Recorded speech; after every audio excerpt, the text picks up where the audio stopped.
बिस्मिल्लाहिर्रहमानिर्रहीम। अस्सलाम वालेकुम ख़वातीनो हज़रात, मैं हूं बिलाल ज़फ़र और आप देख रहे हैं यूट्यूब चैनल बिज़नेस करो भाई। आज मैं आपके लिए लेकर आया हूं फर्नीचर के बिज़नेस की तमाम तर मालूमात। उसके लिए मैं आया हूं शमसाबाद में बहुत बड़ी फर्नीचर की मार्केट है, उसमें एक शॉप पर मैं आपको लेकर आया हूं। तो इस वीडियो से आपको सारी डिटेल्स मिल जाएंगी कि फर्नीचर का बिजनेस अगर आप शुरू करना चाहते हैं तो उसके लिए कितनी इन्वेस्टमेंट आपको चाहिए होगी, क्या रिसोर्सेज चाहिए होते हैं। तो इसके लिए हम आए हैं शमसाबाद में यूनाइटेड सेंटर है, उसमें बहुत बड़ी फर्नीचर मार्केट है, यहीं पर इनकी भी शॉप है। तो इन्हीं से हम पूछते हैं कि फर्नीचर का बिजनेस स्टार्ट करने के लिए क्या रिसोर्सेज रिक्वायर्ड होते हैं, कितने से फर्नीचर का बिजनेस शुरू होता है, सीखें कैसे कि कैसे आपने सोफे बनाने हैं, कहाँ से रॉ मटेरियल आता है और महाना आखिर कमाई कितनी हो जाती है। क्या ये बिजनेस इस लायक है कि इसमें आया जाए, क्योंकि आपको पता है बाकी और भी बहुत से बिजनेसेस हैं। तो आपको बिजनेस करो भाई पर तरह तरह के बिजनेस की इंफॉर्मेशन मिलती रहेगी। तो अगर आप जानना चाहते हैं तो जल्दी से इस वीडियो को लाइक कर दें और चैनल को सब्सक्राइब जरूर कर लें। चलिए वीडियो शुरू करते हैं। अस्सलाम वालेकुम भाई। वालेकुम सलाम। क्या हाल है आपका? जी अल्लाह का शुक्र, ठीक ठाक। अपना नाम बता दें। असद अब्बासी फ्रॉम हाशमी दिया शमसाबाद से।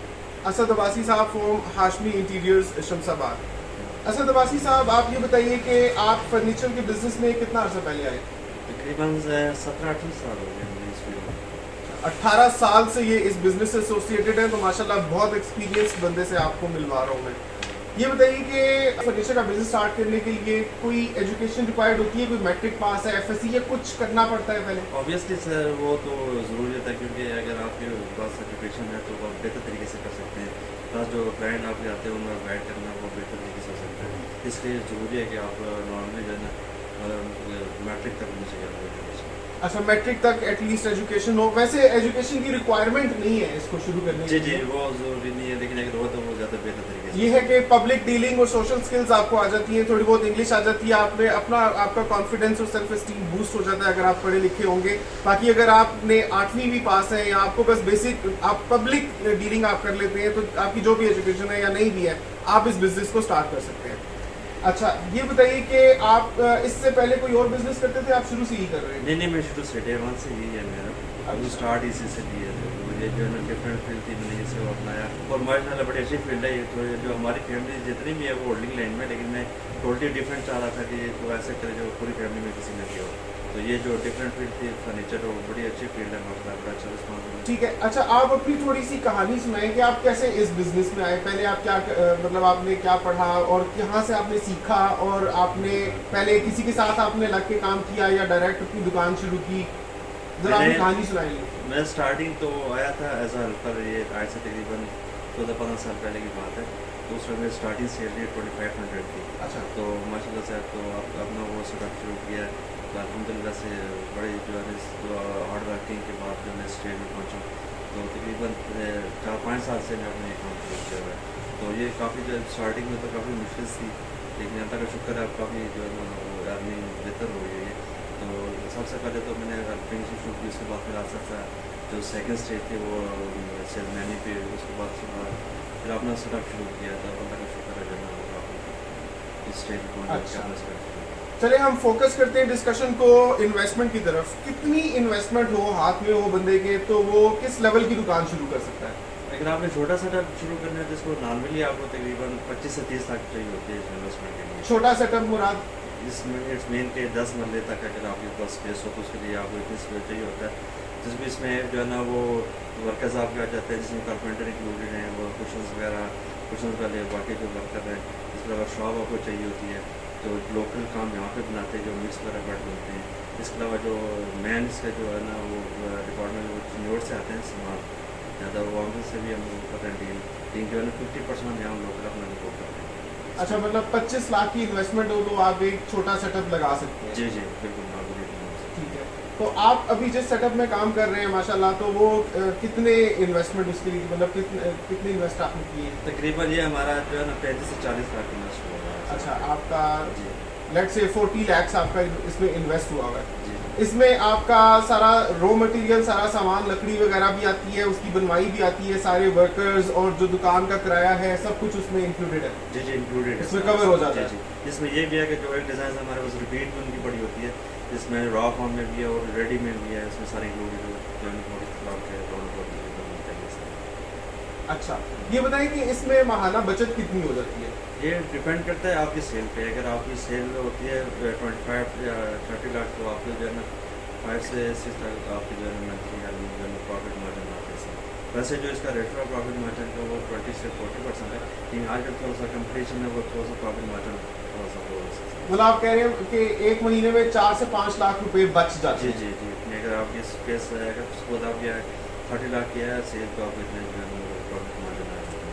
30 लाख की आपकी सेल है पर मंथ, तो आपके 4 से 5 लाख रुपए बच जाते हैं। और ये बच मतलब कि सारों की सैलरीज पे करके सारा वो ऑल एक्सपेंसिव जो है ना क्लियर करने के बाद आपके जो हाथ में आते हैं वो 4 से 5 जी लाख जी, रुपए। बिल्कुल। मैं हमारे जो समझता प्रॉफिट मार्जिन है ना, हाँ, 4 लाख के जो बहुत अच्छा है ये। जी जी, अल्लाह की शुक्र है, बेहतरीन से रहा है। काम आप बेहतर तरीके से करें, तो प्लस है क्वालिटी का आप वो ध्यान रखें, अच्छी क्वालिटी दें। इसमें यह कि कस्टमर रिपीटेड होते हैं, तो वह अगर एक सपोज आप अच्छा देते हैं तो एक कस्टमर 10 कस्टमर आपको देंगे। इसी बेस पे हमारा बिजनेस चलता है। लिंक आप क्वालिटी वाइज अच्छी चीज़ देंगे तो रिपीट होते हैं कस्टमर। ये चीज़ बहुत ज़रूरी है कि अपनी क्वालिटी वाइज जो स्टैंडर्ड को होते जाके। इसीलिए मैं सबको इनकरेज करता हूँ कि जॉब्स की बजाय अपना बिजनेस स्टार्ट करें, क्योंकि ऐसा होता है कि जॉब में आप किसी के लिए काम कर रहे होते हैं, लेकिन बिजनेस में आप जितनी इन्वेस्टमेंट करेंगे, जितना टाइम आप रिसोर्सेज उसमें इन्वेस्ट करेंगे, अपनी फलाह बहबूद के लिए आप उसको करेंगे, आप उसको कल को कहीं पर किसी लेवल पर लेकर जा सकते हैं। और आप अर्निंग भी देख रहे हैं कि 4 से 5 लाख रुपए आप एक मीडियम से सेटअप के साथ कमा सकते हैं, कमा नहीं बल्कि बचा सकते हैं फर्नीचर के बिजनेस में।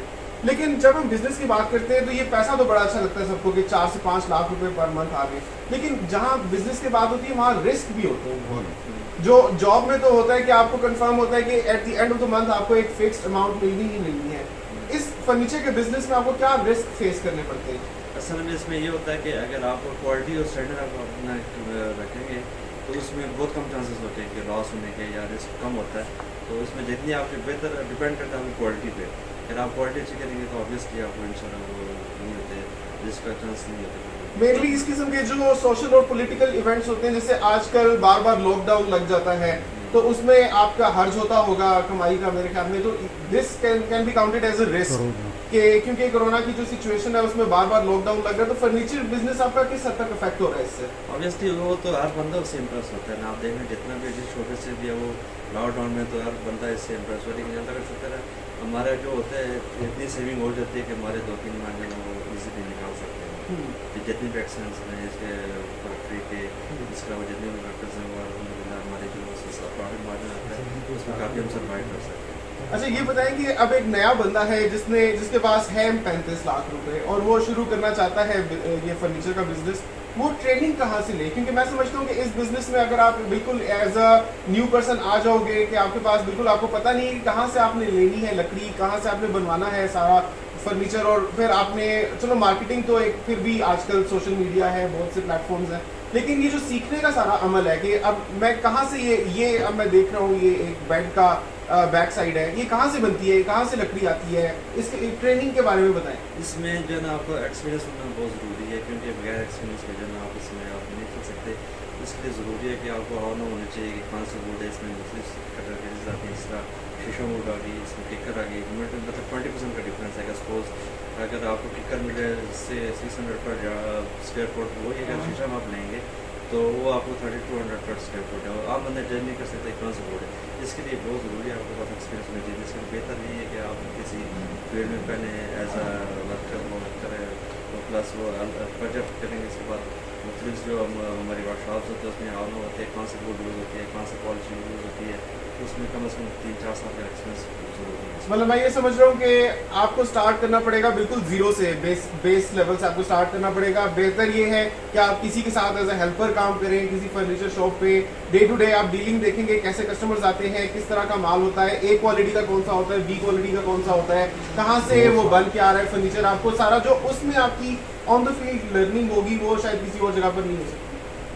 ऐसे लेकिन क्या पाकिस्तान में कोई ऐसा इदारा भी है जो ये ट्रेनिंग दे रहा हो कि फर्नीचर कैसे बनाते हैं या बिजनेस कैसे करते हैं? है ऐसा इदारा? नहीं, इस तरह का भाई यहाँ पे कोई नहीं। बस मेन जो है ना आपको ये या तो शॉप हो सकते हैं, इसके अलावा जो मेन आपको एक्सपीरियंस हो सकते हैं ना वो वर्कशॉप में, उससे आपको बेहतर आइडिया हो सकता है कि बंदे को आइडिया पता चलता है कौन सा फूड यूज़ है, क्या यूज़ हो रहा है वो।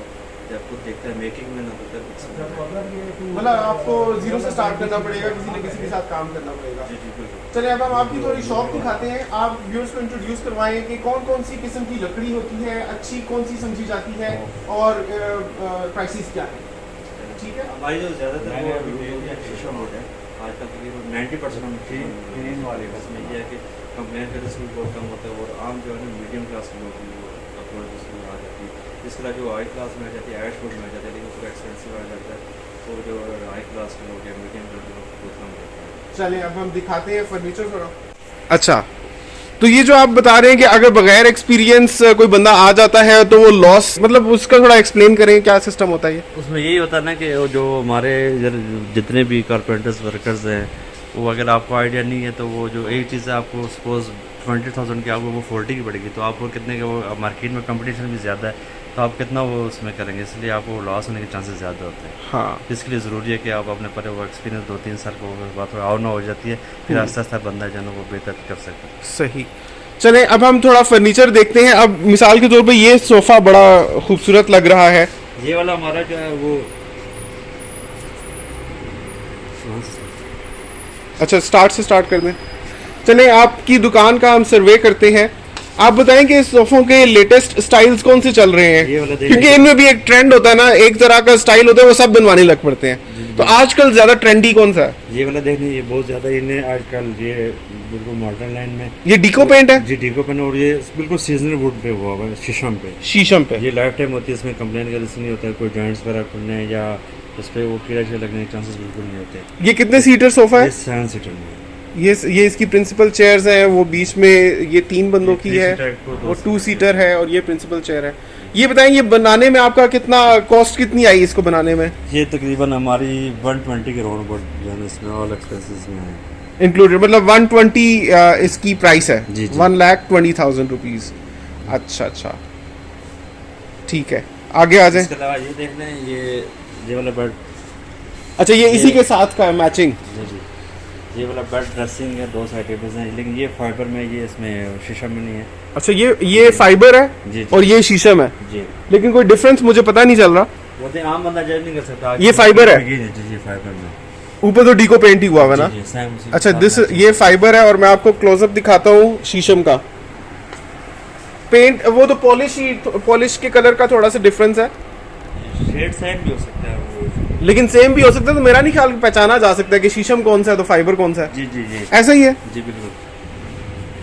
तो मतलब एक अब मैं जैसे ये बात समझ के कि इस तरह डिफरेंस होता है, मैं नहीं बता पा रहा, तो एक नया बंदा जो इस बिजनेस में आएगा वो तो बहुत कुछ उसके लिए है। इसीलिए ना वो एक्सपीरियंस मैंने आपको पहले भी कहा है कि वो जरूरी है। देखिए आम बंदा अगर आप ये वाला देख लें, कार्विंग भी सेम है, अगर आप शीशा में लेके इसको चेस्टरफील्ड स्टाइल कहते हैं ना। नहीं, ये जो है ना कार्विंग स्टाइल में, ये चुनौती कार्विंग स्टाइल में। ये चेस्टरफील्ड और इसमें क्या फर्क होता है? ये इसको टफ्टिंग कहते जी, हैं, जी। और चेस्टरफील्ड क्या होता है? चेस्टरफील्ड वो ज़्यादातर सोफेज में होता है, जो बैक कटलिंग उसमें जो है ना। वो जो है, जी, अच्छा। वो अपोजिट जो फुल कुशन टीवी लॉन्च वगैरह के लिए होते हैं वो तो Chesterfield। ये इस तरह का बेड की क्या आप प्राइस ले रहे हैं? इसकी आस्किंग प्राइस 140 है। 1,40,000 का। Dressing plus side tables included है। इसके साथ में ये ड्रेसिंग भी ये है। वाले साइड टेबल्स हैं, 2 हाँ, साइड टेबल ड्रेसिंग साथ में वाले। और ड्रेसिंग टेबल ये है। 1,40,000 का ये सेट बनेगा। जी, खूबसूरत है। इसमें कलर स्कीम आप जो भी कहेंगे, ये हमने गोल्डन के ऊपर ब्लैक इंटीक हुई है। अच्छा, इसमें मुख्तलिफ शेड हैं, जिस तरह का आपको अगर कस्टमर सैंपल देना चाहे वो भी हो जाएगा, लेकिन ये ऑर्डर्स पे टोटली वॉशेबल होता है ये। अच्छा, ठीक है।